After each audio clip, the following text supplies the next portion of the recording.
कि हमारे भूरेलाल ने कहा है, कुशवाहा जी ने कहा है, शिक्षा वो शेरनी का दूध है जो पिएगा वो धाड़ेगा।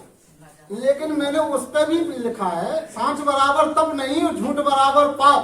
तो हम क्यों पाप यानी कि पाप की गठरी अपने ऊपर रखे रहें? दो ही होती है, एक स्त्री एक पुरुष। अब भैया और नमो बुद्धाय, जय भीम। तथागत गौतम बुद्ध को नमन करते हुए, महात्मा ज्योतिबा फुले को नमन करते हुए, माता सावित्रीबाई फुले को नमन करते हुए और हमारे बहुजन के नायक कर्पूरी ठाकुर, आत्मा से और सभी जो है जितने भी हुए हमारे बहुजन नायक क्रांतिकारी, उनको शीश झुकाकर नमन करते हुए एक छोटा सा हमको शेर याद आ गया जो जिगर पिक्चर का था। उसमें देखा था, हमने सुना था कि हमें तो अपनों ने लूटा, गैरों में कहाँ दम था, जहाँ पानी भी कम था। तो हमने उस पर बनाया क्या, अरे हमें तो अपनों ने लूटा, गैरों में कहाँ दम था, लेकिन मैं वहां से भी निकला, मेरे हौसलों में दम था। जैसे कि हमारे भूरेलाल ने कहा है, कुशवाहा जी ने कहा है, शिक्षा वो शेरनी का दूध है जो पिएगा वो धाड़ेगा।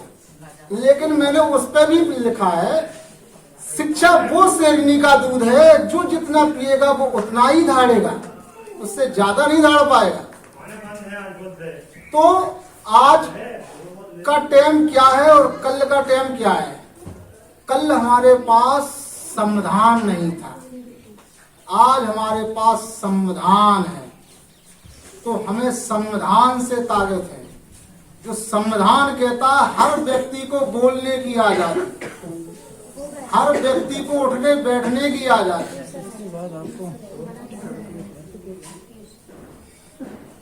जब हमको आजादी है बोलने की, तो हम क्यों सच ना बोलें? एक हमारे पूर्वज लोग कहते हैं कि झूठ बराबर पाप नहीं और साच बराबर नहीं, सॉरी, तब बराबर, सांच बराबर तब नहीं और झूठ बराबर पाप। तो हम क्यों पाप यानी कि पाप की गठरी अपने ऊपर रखे रहें? तो इसीलिए हमको सच बोलना चाहिए। और भगवान बुद्ध के हर बातों में एक एक बिंदुवार सत्य है। सबसे पहले अपनी माताओं बहनों के लिए कहना चाहती हूँ कि जो माँ जो होती है, महिलाएं जो होती है, वो एक घर की नहीं होती हैं, दोनों घर की होती हैं। पहले तो अपने माता पिता को घर रोशन करती हैं, दूसरा अपने पति सास ससुर का रोशन करती हैं और आने वाली पीढ़ी का भी शिक्षित करती हैं। तो ऐसे समय में आज जब हम लोग पढ़ लिख गए हैं तो जागरूक हो चुके हैं, तो क्यों ना हम एक मिशन बनाकर घर घर लोगों को, हमारे सोए हुआ समाज है, मुर्दा समाज है, इसको जगाया जाए। क्योंकि मुर्दा समाज और सोया हुआ समाज में कोई अंतर नहीं होता है, क्योंकि हम रोज मरते हैं और रोज जिंदा होते हैं। जब रात होती है तो हम मरे समान हो जाते हैं और सुबह होती है तो हम जग जाते हैं, यानी जिंदा हो जाते हैं। तो ऐसे में हमको जागना चाहिए। और जो पढ़ेगा वही तो लड़ेगा, जो पढ़ेगा नहीं वो क्या लड़ेगा? हमारा कहने का अर्थ है कि संविधान को पढ़िए और संविधान से ही हमारी लड़ाई बनेगी। इसीलिए हर घर में संविधान की एक एक प्रतिमा होना चाहिए और भगवान बुद्ध की भी होना चाहिए, जिससे हमें पूरा ज्ञान होना चाहिए कि अगर हम किसी लड़की की तरफ देखते हैं तो देखने भी अगर घूरते हैं तब भी हमारे ऊपर 376 लग सकती है।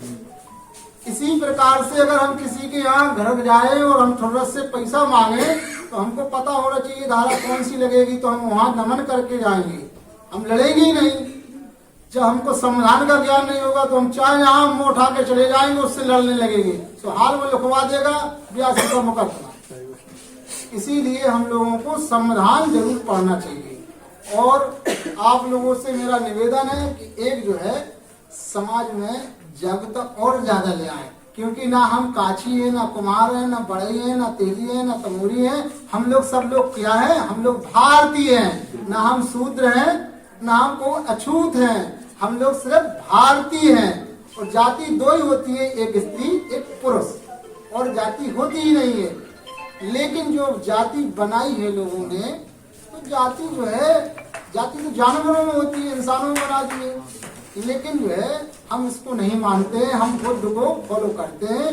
बुद्ध ने कहा है, इस संविधान में भी लिखा है, संविधान में लिखा है समता ममता समानता।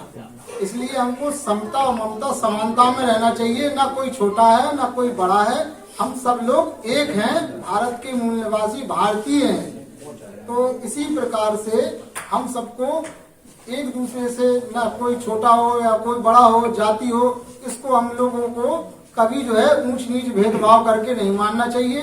अगर किसी के महापुरुष की जयंती हो तो उनको सबको आना चाहिए, क्योंकि हमारे बैकवर्ड मुसलमान भाई में बैकवर्ड भी है, हम ओबीसी हैं। अगर कोई प्रजा पर जाता है तो अपनी जाति प्रमाण पत्र सरकार से बनवाता है, तो उसमें भी लिखा होता है अदर पिछड़ा वर्ग। हम कुशवाहा है तो हमारे भी जाति में लिखा होता है अदर पिछड़ा वर्ग। अगर कुरैशी जाता है तो उसमें लिखवाता है, उसमें भी लिखा होता है अदर पिछड़ा वर्ग।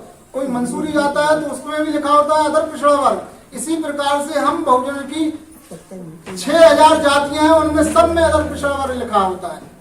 तभी तो हम जो है 65% 52% ओबीसी के लोग हैं। इसी प्रकार से